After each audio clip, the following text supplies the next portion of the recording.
Assalamualaikum warahmatullahi wabarakatuh. Selamat siang. Salam jumpa dengan siswa-siswi SMK Budi Perkasa tahun 2021-2022. Salam sehat semuanya. Perkenalkan, nama saya Henti, saya guru Bahasa Indonesia dan sekaligus sebagai koordinator BPBK di SMK Budi Perkasa. Siang ini kita akan membahas tentang yang berkaitan dengan BPBK, yaitu tentang pendidikan karakter.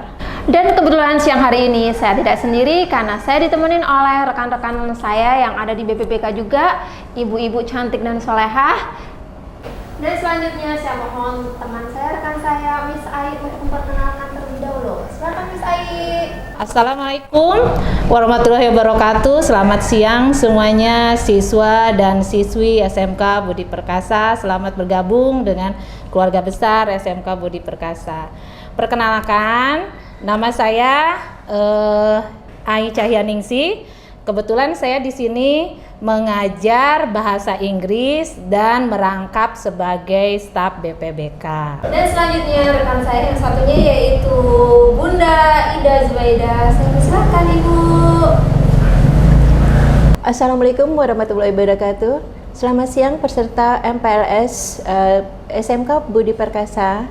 Perkenalkan, kali ini saya dengan Ida Zubaida selaku guru produktif dan memperbantukan di bidang BP dan BK. Apa kabar nih ibu-ibu semuanya? Sehat selalu ya, sehat, kompak. Pastinya kita siap untuk membimbing putra-putri SMK Budi Perkasa untuk bisa belajar dengan cerdas.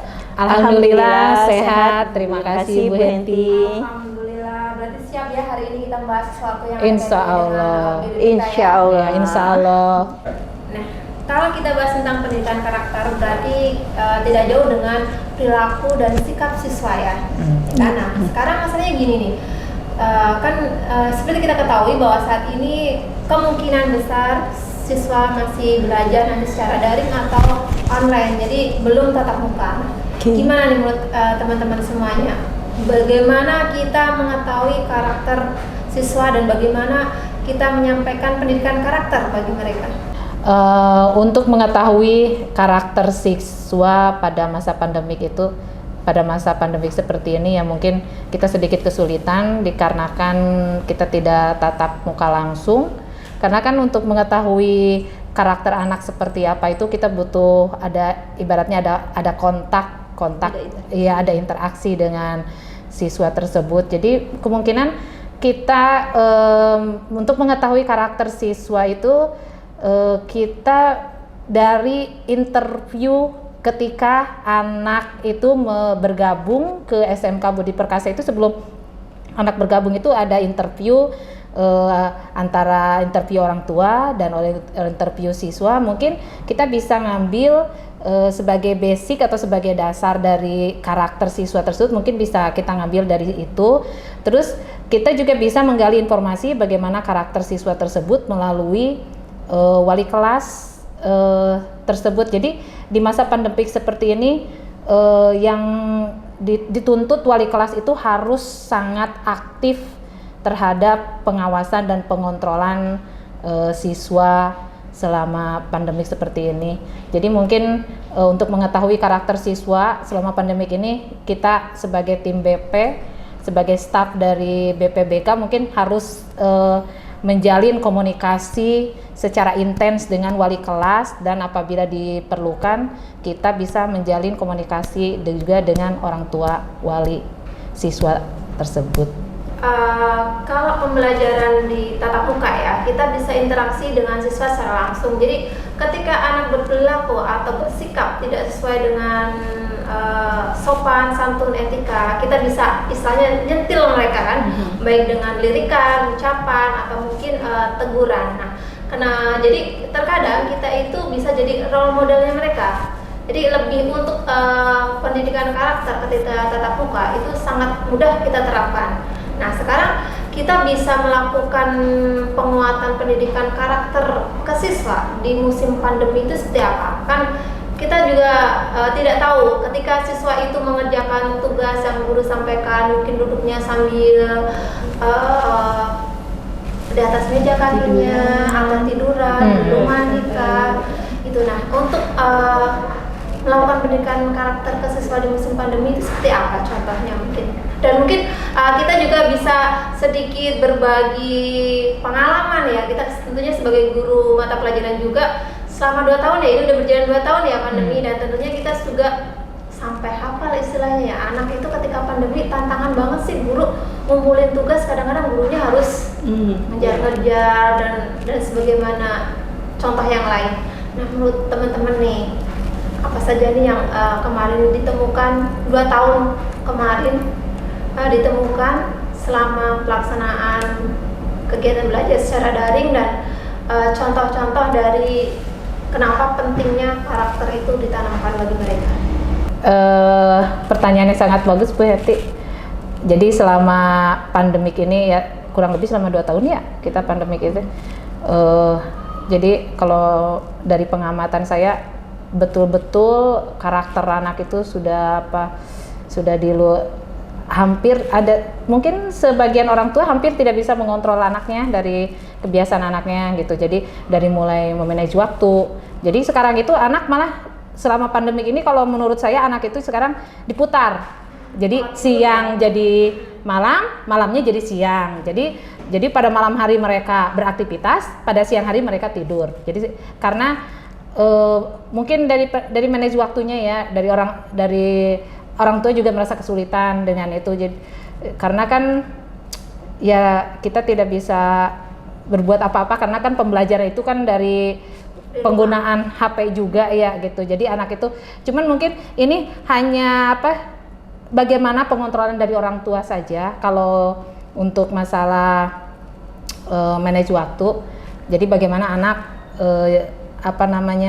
pengontrol. Jadi jangan sampai karena masa pandemik anak harus belajar memakai HP, jadi anak dipasrahkan terserah main HP mau sampai jam berapa, tetap tidak boleh seperti itu. Jadi tetap harus ada pengontrolan orang tua. Jadi kalau menurut saya ya, untuk itu sebagai pembentukan karakter anak juga, sebagai pembentukan karakter. Jadi kalau selama pandemi seperti ini, pembentukan karakter anak itu jadi tidak bisa dari guru, karena anak itu menghabiskan sebagian besar itu sama pandemi itu di rumah, bukan di sekolah. Beda dengan waktu sebelum pandemi, jadi anak itu kan kebanyakan sama gurunya ya, jadi gitu sama gurunya, jadi otomatis kita sebagai guru dititik beratkan untuk pembentukan karakter. Tapi sama pandemik ini perlu ibaratnya kerjasama antara guru dan orang tua untuk sebagai pembentukan karakter anak. Jadi orang tua itu jangan sampai lepas dengan gitu anak, tapi harus tetap ada pengontrolan. Jadi anak dicek HP-nya itu. Jadi karena kebanyakan anak itu sekarang kayak gitu. Jadi belajarnya cuma 5 menit tapi main gamenya itu sampai 30 menit seperti itu. Jadi ke orang tua gampang ngomongnya ada tugas mah, harus ini, padahal anak itu main game. Jadi orang tua itu harus peka gitu, harus itulah mungkin kan kita juga kan ada grup juga ya, grup orang tua ya. Nah itu bisa dipakai jalan komunikasi antara walas dengan orang tua. Jadi orang tua bisa mengetahui sebenarnya itu belajar itu sampai jam berapa, terus apa saja yang dipelajari. Jadi orang tua itu tetap harus ada pengontrolan. Itu sebagai bentuk dari ibaratnya bentuk dari pembentukan karakter di masa pandemik seperti ini, terutama untuk anak-anak sekarang yang baru masuk ya. Mungkin untuk anak yang sekarang kelas 11, yang kelas 11 sekarang juga dia selama ini kan dari online ya. Mungkin anak yang kelas 12 sekarang itu kan dia merasakan lah bagaimana gitu pembentukan karakter di SMK Budi Perkasa itu seperti apa. Tapi untuk yang kelas 11 sama kelas 10 itu kan murni ya. Iya, sama sekali belum, murni secara online.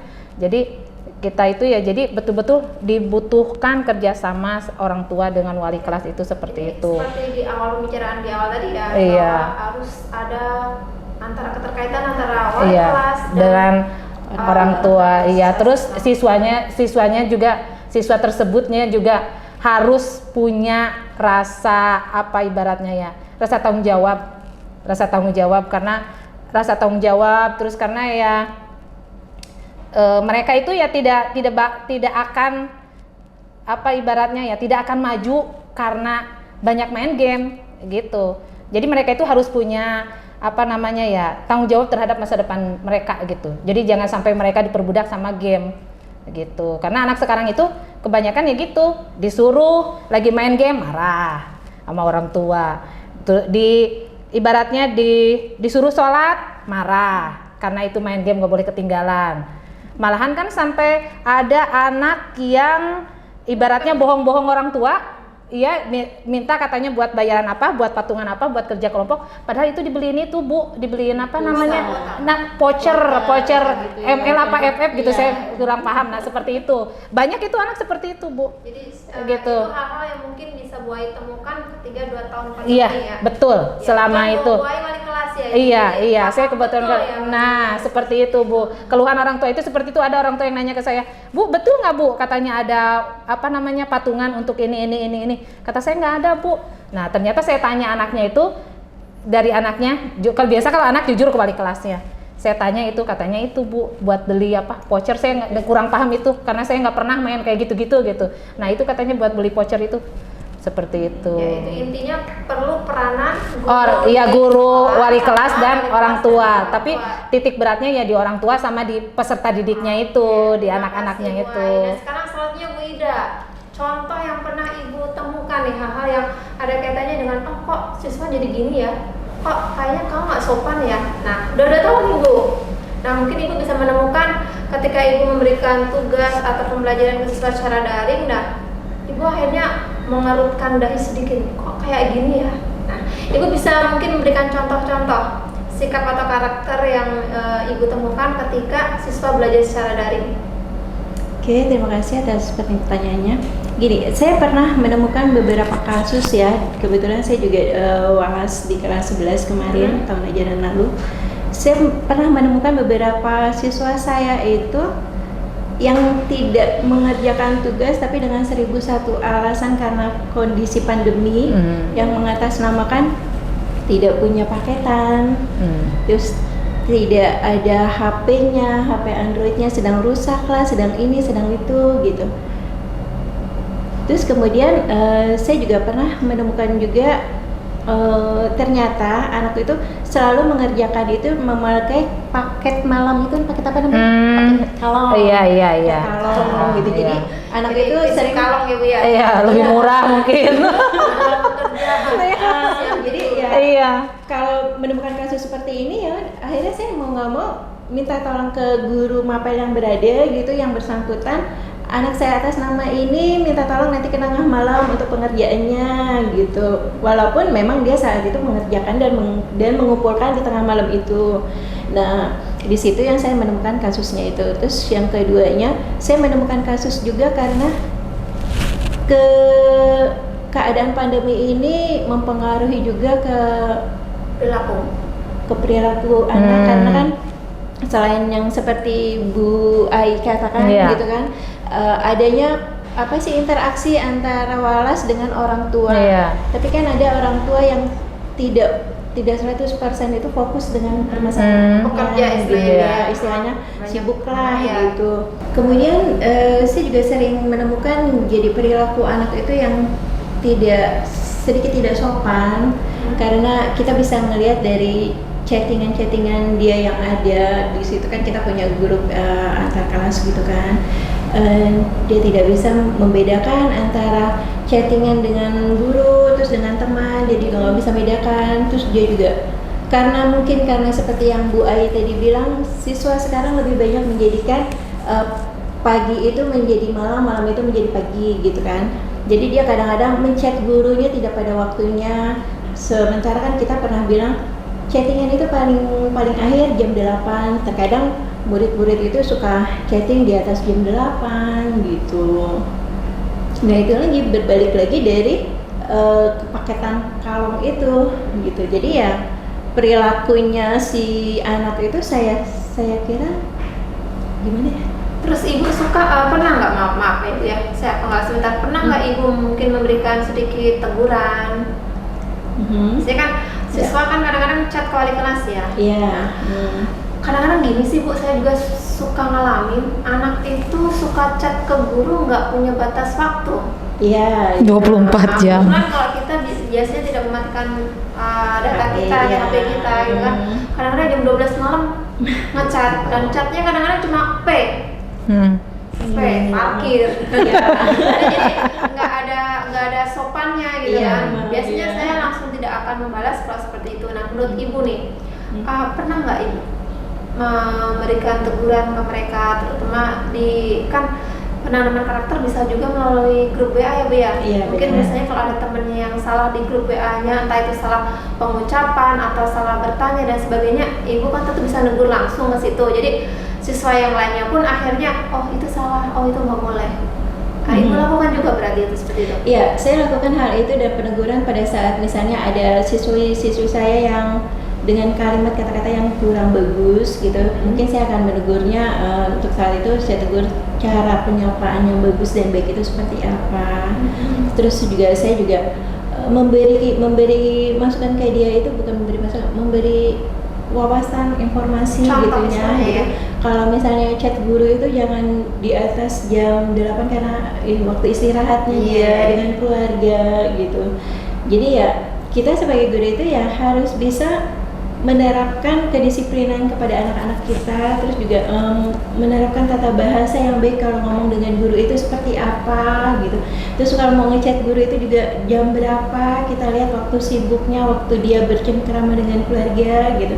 Ya paling saya hanya bisa ngasih solusi dengan seperti itu. Minimal dengan cara itu bisa menambahkan Anak jadi tahu kalau di jam tersebut itu minimal ada waktunya pendidikan gitu. karakter yang ditanamkan ya. Oke, terima kasih Bu Ida. Sekarang Bu Ai, contoh yang sudah pernah Bu Ai terapkan nih selama 2 tahun ketika pandemi.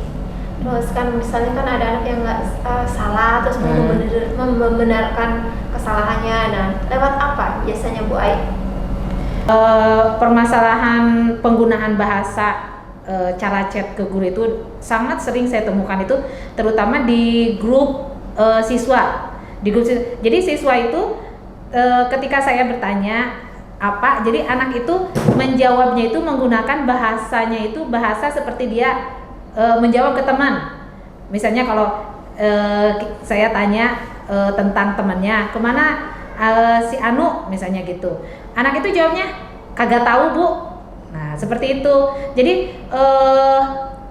Jadi penggunaan bahasa-bahasa seperti itu di anak-anak itu tidak bisa membedakan bagaimana cara ke guru dan bagaimana ke temannya, itu tidak bisa membedakan. Mungkin untuk penegurannya, untuk mengingatkan itu biasanya saya bilang ke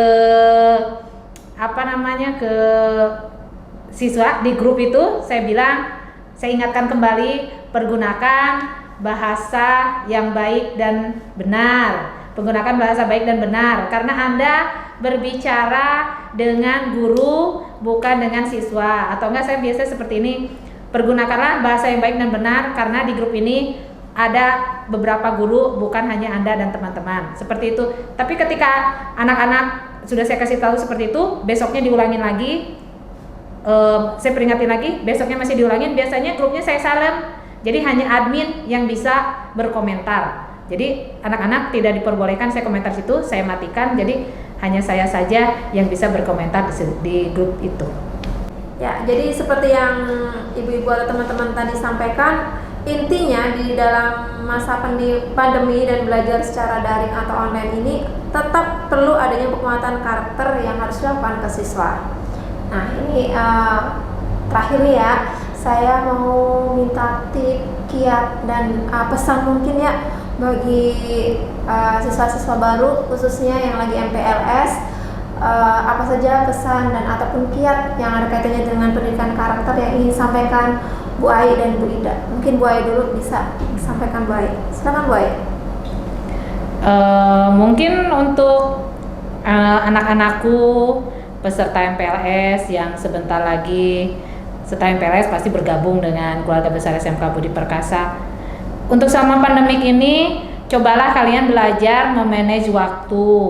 Jadi waktunya tidur ya tidur. Jadi malam-malam itu jangan dipakai untuk begadang. Jadi begadang boleh sih Sabtu Minggu tuh pas waktu libur boleh begadang. Tapi dari Senin sampai Jumat itu kalian tidur tepat waktu. Jadi begitu siangnya, karena siang itu pasti ada tugas dari guru, dari mata pelajaran. Jadi tugas dikerjakan tepat waktu, tidur tepat waktu, terus patuhlah sama orang tua. Biasanya kamu kalau udah dikuasain HP sama orang tua itu banyak ngelawan. Jadi sama orang tua itu harus patuh, manajemen waktunya yang betul, semuanya harus tepat waktu, pergunakan waktumu sebaik-baiknya. Jangan diputar-balikan, malam jadi siang, siang jadi malam. Itu tidak bagus untuk diri kamu, tidak bagus untuk kesehatan kamu, ya tidak bagus juga untuk masa depan kamu. Seperti itu. Mungkin dari Bu Ida ada tambahan yang lainnya? Untuk kalian, saya hanya berpesan untuk kesopanan kalian dalam berchatting, entah itu di grup siswa ataupun di grup yang ada walasnya kalian, itu pergunakan tata bahasanya yang baik, yang benar, yang bagus gitu. Terus juga kalian juga harus tahu, kalian itu kalau misalnya mau chatting guru kalian itu batas waktunya sampai jam 7 atau jam 8 malam. Terus juga pergunakan bahasa yang baik dan benar dengan guru. Bedakan antara bahasa kalian dengan sesama teman kalian dengan guru kalian. Terus di masa pandemi ini tetap jaga kesehatan, jaga kondisi kalian, tetap semangat menggapai impian kalian ke depannya. Demikianlah tadi bincang-bincang kita pada siang hari ini tentang pendidikan karakter, dan intinya kesimpulan yang dapat kita ambil dari perbincangan kita siang ini adalah bahwa siswa dan siswi bisa memanajemen waktu, jadi bisa mengatur pola tidur, pola belajar, pola main, dan yang kedua dan yang tidak kalah pentingnya yaitu budaya sopan santun dan etika bersikap dan berbicara terhadap guru, teman, dan orang tua. Terima kasih buat kalian yang sudah ikut bergabung dalam perbincangan kita siang hari ini. Dan bagi siswa-siswi SMK Budi Perkasa, terutama peserta FPLS yang ingin sharing dan berkonsultasi dengan kami di BK, silakan nanti kalian bisa menghubungi wali kelas kalian masing-masing, dan nanti wali kelas kalian akan memberikan nomor kita. Ditunggu ya konsultasi dan sharing dari kalian. Orang yang tinggi adab walaupun kekurangan ilmu lebih mulia dari orang yang banyak ilmu tapi tidak memiliki adab. Sekian yang bisa kita sampaikan. Terima kasih Bu Ai dan Bu Ida sudah bergabung dengan saya di sini. Sampai jumpa kembali di lain kesempatan. Tetap jaga kesehatan dan penuhi prokes kesehatan. Jangan lupa pakai maskernya ya. Assalamualaikum warahmatullahi wabarakatuh.